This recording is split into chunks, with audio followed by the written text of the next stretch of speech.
Hello friends, welcome to my YouTube channel. आप सभी लोगों का स्वागत है। आज हम जो डिस्कस करेंगे अपना नया चैप्टर, बहुत आसान चैप्टर है, समतल में गति, मोशन इन ए प्लेन। पहले हमने जो चैप्टर किए हैं, विभिन्न विश्लेषण किया है, त्रुटियां किए हैं, साथ में सरल रेखा में गति की। आज हम चौथा चैप्टर शुरू करेंगे, समतल में गति। बहुत आसान चैप्टर है, बस थोड़ा सा ध्यान दीजिए। मेरे चैनल को सब्सक्राइब करिए। जो लोग सब्सक्राइब नहीं कर रहे हैं उन्हें सब्सक्राइब जरूर करें, वीडियो को लाइक करें, शेयर करें और बेल आइकन को जरूर दबाएं, जिससे कि नई वीडियो की नोटिफिकेशन आपको मिले। और जितना बेटर कंटेंट हो सकता है मैं आपको उतना ही बेटर कंटेंट देने की कोशिश करूंगा। और अब हम चलते हैं अपने नेक्स्ट चैप्टर पर। चैप्टर का नाम है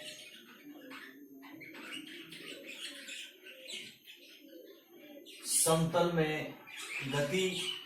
चैप्टर नंबर 4, मोशन इन ए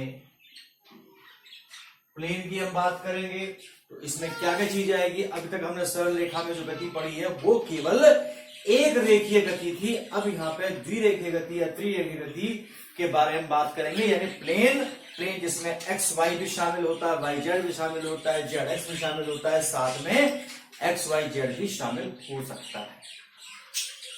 चलिए चलते हैं। सबसे पहले हम बात करते हैं राशियों की। और राशियां हमारी जो बेसिकली होती हैं वो दो तरीके की होती हैं, अदिश राशियां और सदिश राशियां। पहले बात करते हैं अदिश राशियों की बात करते हैं। स्केलर क्वांटिटीज की बात करेंगे। नाम से पता लग जाना चाहिए, अदिश यानी अदिश, यानी जिसके अंदर दिशा ना हो उसको हम अदिश कहते हैं। यानी ऐसी राशियां जिसमें केवल परिमाण हो, यानी केवल संख्यात्मक मान हो, दिशा की कोई आवश्यकता न पड़े, दिशा ना हो, तो ऐसी राशियों को हम क्या कहते हैं? अदिश राशियां कहते हैं। जैसे हम कह सकते हैं दूरी, कह सकते हैं दूरी, चाल, समय, कार्य, ऊर्जा, घनत्व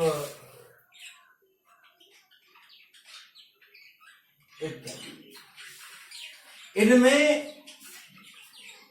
को बनाने के लिए दिशा वाली राशि शामिल हो सकती है, नहीं भी हो सकती है, लेकिन कुल मिलाकर के ये राशियां ऐसी हैं जिसमें कि दिशा नहीं है, केवल परिमाण है, केवल संख्यात्मक मान है, तो ऐसी राशियां कहलाती हैं अदिश राशियां।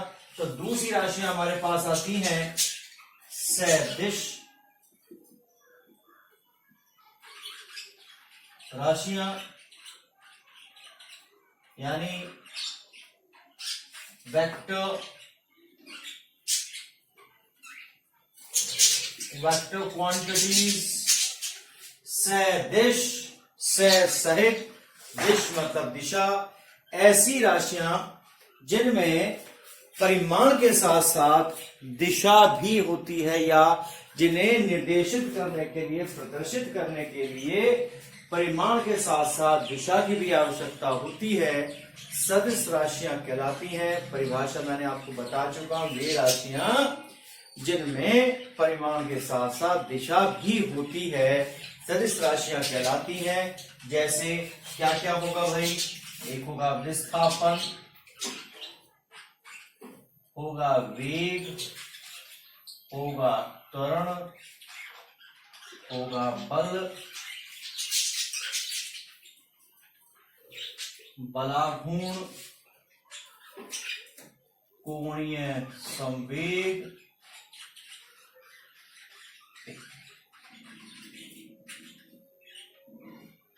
संवेग इत्यादि। बहुत सारी राशियां हैं जिनको हम एग्जैक्टली बता नहीं सकते, काउंट नहीं कर सकते। अब हम बात करते हैं, हमारे पास फिजिक्स के अंदर जो मेनली फिजिक्स चलती तो दोनों क्वांटिटीज के आधार पर है, सदिश राशियों के और अदिश राशियों के आधार पर चलती है, लेकिन मेन जो कंटेंट इसके अंदर आता है वो आपका आता है सदिश राशियों का। देखिए जो बात मैं आपको कह रहा हूं, ये डिफरेंट डिफरेंट चैनल में आपको डिफरेंट डिफरेंट वीडियोस में आपको अलग अलग माध्यमों से आपको पता लगेगी, लेकिन एक कंटेंट को दूसरे कंटेंट से कभी भी कंपेयर नहीं किया जा सकता। जो मैं बता रहा हूं वो दूसरा नहीं बताएगा, जो दूसरा बताएगा वो मैं नहीं बताऊंगा। मैं कोशिश करूंगा कि आपको जितना डीप में, जितना गहराई में लेकर के जाया जा सके उतना मैं लेकर के जाऊंगा, बशर्ते आपको गहराई में जाने से डर ना लगे। जो डरेगा, नहाने की बात नहीं कर रहा हूं कि आपको मैं समुद्र में लेके जाऊंगा या फिर मैं आपको जो है नदी में अंदर तक, तरी तक लेकर के जाऊंगा। सही बात तो यह है कि अगर अंदर की तह का पता लगाना है तो तैराक बनना होगा, और तैराक बनने के साथ साथ ऐसा तैराक बनना होगा कि जिसका दिमाग खोजी हो। जो खोजी होगा वही चीजों के तह तक जाएगा, और जो तह तक जाएगा वही उसको ओपन कर पाएगा, वही कामयाब हो पाएगा। इसीलिए जितने भी एग्जाम होते हैं, जब तक आप उनके टॉपिक्स की तह तक नहीं जाते, उसके डीप तक नहीं जाते, आप लोग एग्जाम को क्वालिफाई कभी नहीं कर सकते। प्राइवेट कॉलेजों में एडमिशन लेना अपने आप की सक्सेस की निशानी नहीं है। प्राइवेट कॉलेज में एडमिशन लेना मीन्स आप सक्सेस नहीं हो पाए, इस वजह से आप उसके अंदर एडमिशन ले रहे हैं, पैसे के बलबूते पे ले रहे हैं। लेकिन एक बार जिस बंदे को, जिस व्यक्ति को सक्सेस का चस्का लग जाता है, सक्सेस का टेस्ट आ जाता है, बस वो उसके पीछे है, वही काम आपको करना है। तो कौन क्या कह रहा है, कैसे कह रहा है, किस चैनल में किस तरीके से दिखा रहा है, क्या नाटक में दिखा रहा है, मुझे कोई लेना देना नहीं है। मेरा मीनिंग तो आपको डेप्थ में ले जाकर के कंटेंट के बारे में पूरा समझाना है। वो बाकी आपकी मर्जी है, आप चैनल को सब्सक्राइब करें या ना करें, आप समझें या ना समझें, वो आपकी समझदारी और ना समझदारी पर डिपेंड करता है। मैं चलिए आगे चलते हैं। अब हम सदिश राशियों के बारे में हम बात करते हैं। सदिश राशियां बेसिकली होती क्या है ये मैं बता दिया, और इनका प्रदर्शन कैसे होता है, प्रदर्शन कैसे होगा, इसको हम तीर के चिन्ह द्वारा प्रदर्शित करेंगे। अगर हमने किसी भी क्वांटिटी के ऊपर एक एरो लगा दिया तो वो बन जाएगा वेक्टर, यानी उसके अंदर दिशा शामिल हो जाएगी। अब आप ये सोचेंगे कि हो सकता है कि दिशा ऐसे हो, दिशा ऐसे हो, ऐसे हो या ऐसे हो, तो हम क्या इस वेक्टर की जो प्रदर्शन है, रिप्रेजेंटेशन है, तो इस एरो के ए के ऊपर की एरो को चेंज करेंगे? नहीं, ये तो केवल एक सांकेतिक है, रिप्रेजेंटेशन है किसका, क्वांटिटी का, भाई हाँ ये वेक्टर है या नहीं है। अगर हम सिंपली ए लिख देते हैं तो ए का मतलब मे बी वेक्टर और नॉट मे बी, वेक्टर हो सकता है, नहीं भी हो सकता है, ये बात हम क्लियर नहीं कह सकते। लेकिन जब हमने ए के ऊपर एक तीर का निशान लगा दिया तो इसका मतलब है definitely it is a vector, definitely ये हमेशा एक वेक्टर ही रहेगा। अब बात आती है तो फिर ये जो तीर के चार निशान दिखा रखे हैं इनका क्या रोल है, इनका रोल देखिए। अभी हम चलते हैं इसके अंदर, रोल क्या है मेन इसमें आप समझिए। अब हमने बनाया east, west, north and south. Suppose करो कि एक गाड़ी वेस्ट से ईस्ट की तरफ जा रही है 20 किलोमीटर प्रति घंटा की चाल से। चाल हो गई 20 किलोमीटर पर आवर, कहां से, पश्चिम से पूर्व। देखिए इसके अंदर ये वेक्टर क्वांटिटी बन गई, क्यों बन गई, क्योंकि इसके अंदर परिमाण दे दिया, साथ में दिशा दे दी है, दिशा है पूर्व से पश्चिम से पूर्व की ओर। तो क्या करेंगे, इसमें हम इसको स्केल मान करके, यानी आप कह सकते हो 20 सेंटीमीटर है तो 5 किलोमीटर पर आवर को हम 1 सेंटीमीटर का स्केल मान करके 4 सेंटीमीटर का एक लाइन खींच लेंगे तो ये जो रिप्रेजेंट होगा ये होगा 20 किलोमीटर पर आवर होगा।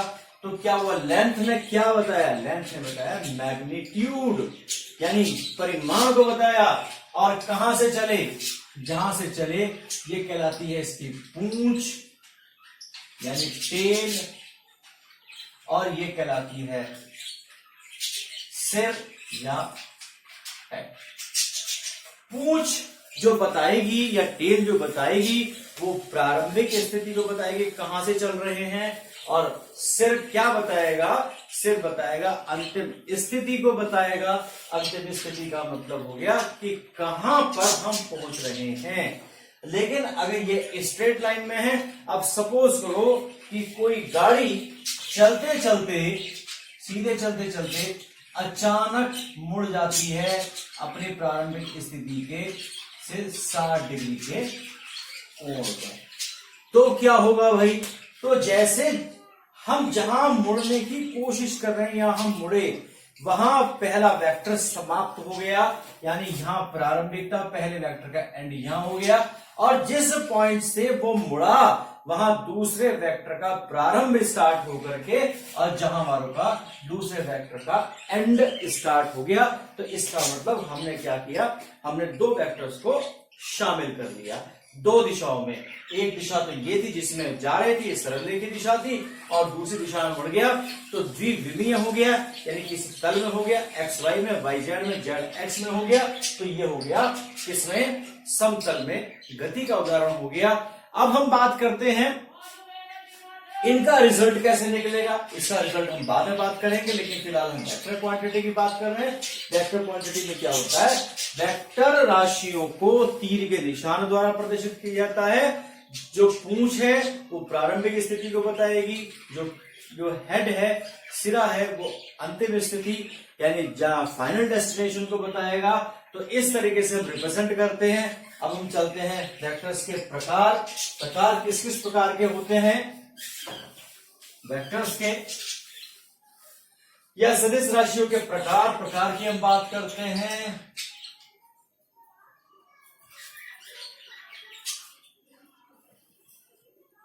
एक समान वेक्टर, इसको कहते हैं इक्वल वेक्टर। इक्वल कैसे बताएंगे, इक्वल किसे कहते हैं। देखिए पहली बात इसमें हमेशा ध्यान रखिए, अगर कोई सादी राशि होती जिसमें दिशा नहीं होती तो हम केवल परिमाण के आधार पर उसको कह सकते थे कि भाई एक ए का मान 2, बी का मान 2, तो दोनों राशियां बराबर हैं। लेकिन इसमें आ गया चेंज, क्यों आ गया, तो फिर दिशा भी हो गई। अगर कोई दो वेक्टर क्वांटिटीज एक दूसरे के बराबर हैं, कब हो सकती हैं, जब उनके परिमाण यानी लंबाई और उनकी दिशा दोनों बराबर हो, दोनों समान हो। तो जब हम कह सकते हैं कि दोनों वेक्टर समान वेक्टर या एक समान वेक्टर होंगे। एक समान कहते ही पहली बात दिमाग में आ जानी चाहिए कि हम तुलना कर रहे हैं, वी आर कंपेयरिंग, हम तुलना कर रहे हैं एक क्वांटिटी की दूसरी क्वांटिटी के साथ तुलना हम कर रहे हैं, इसलिए हमने कहा है एक समान। क्योंकि एक शेर जंगल में है, उसे क्या पता मैं शेर हूं, उसने तुलना की भाई दूसरे जानवरों से, मेरे में ऐसी आकृति है, उसकी ऐसी आकृति है, तो उसने अदर जानवरों उनका नाम रख दिया शेर। सारे शेर हूं तो सारे एक जैसे दिखाई देंगे, क्या तुलना हो। लेकिन हमने यहां दो चीज लेकर के आए, ए वेक्टर बी वेक्टर, उनकी तुलना करी, परिमाण की तुलना करी, दिशा की तुलना करी। अगर दोनों एक जैसे हैं तो क्या आया, इक्वल वेक्टर आया। दूसरे को हम कहते हैं विपरीत वेक्टर। देखिए विपरीत वेक्टर में इसमें परिमाण बराबर होगा लेकिन दिशाएं अपोजिट होंगी। ये वेक्टर ए है, एक राइट की तरफ है, एक लेफ्ट की तरफ है, दोनों के बीच में जो कोण होगा वो एग्जैक्टली 180 डिग्री का होगा। जब ही हम कह सकते हैं कि these are opposite vectors. Equal क्यों नहीं इस्तेमाल किया? इक्वल, अपोजिट, इक्वल वेक्टर्स कह सकते हैं। अपोजिट कहते ही दिशाएं विपरीत हो जाती हैं और परिमाण बराबर होते ही समान के रूप में आ जाते हैं, तो इसलिए हम इसको विपरीत वेक्टर भी हम कह सकते हैं, विपरीत समान वेक्टर। लेकिन समान का कहने का पर्पस थोड़ा सा ये हो जाएगा भाई दोनों का परिमाण भी समान है और दिशाएं भी समान है, लेकिन इसमें हम केवल विपरीत वेक्टर का, अपोजिट वेक्टर का या नेगेटिव वेक्टर्स का हम जिक्र कर सकते हैं। चलिए, इसके बाद विपरीत कह दिया, यानी ये भी तुलनात्मक अध्ययन है, ये कंपैरेटिव स्टडी है। अब हम जो बात करते हैं इसके बाद आता है, धीरे धीरे करके आगे बढ़ना है, कोई ज्यादा आपत्ति नहीं है। इसके बाद जो हमारे पास आता है वो है आपका एकांक वेक्टर, यूनिट वेक्टर। बहुत इंपॉर्टेंट है, ये इस पूरे वेक्टर की जान है। एकांक वेक्टर यानी यूनिट वेक्टर, नाम से पता लगता है एकांक।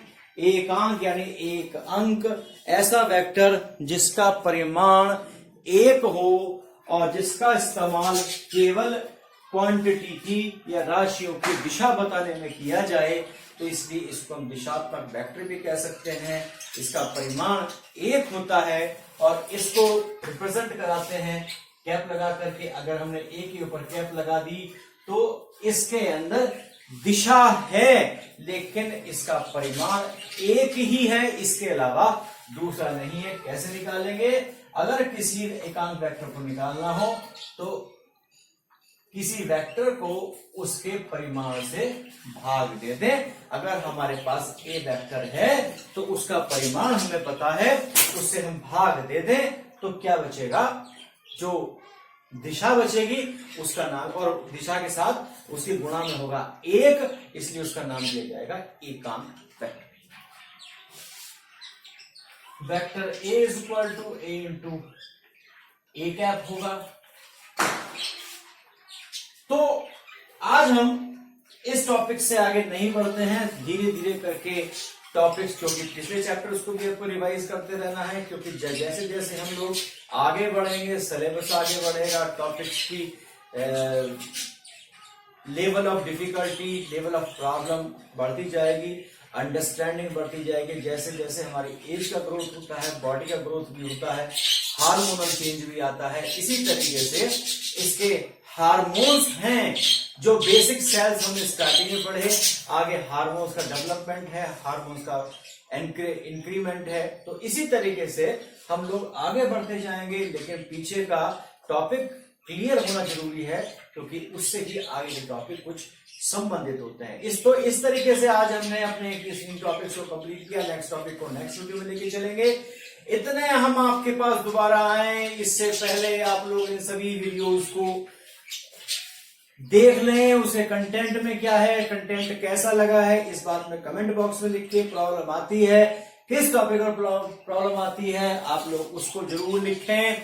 और आप लोग मुझे फेसबुक पर फॉलो कर सकते हैं, साथ में टेलीग्राम पे फॉलो कर सकते हैं। दोनों लिंक डिस्क्रिप्शन बॉक्स में दिए हुए हैं। आप लोगों की समस्या के लिए मैं हमेशा आपके साथ हूं।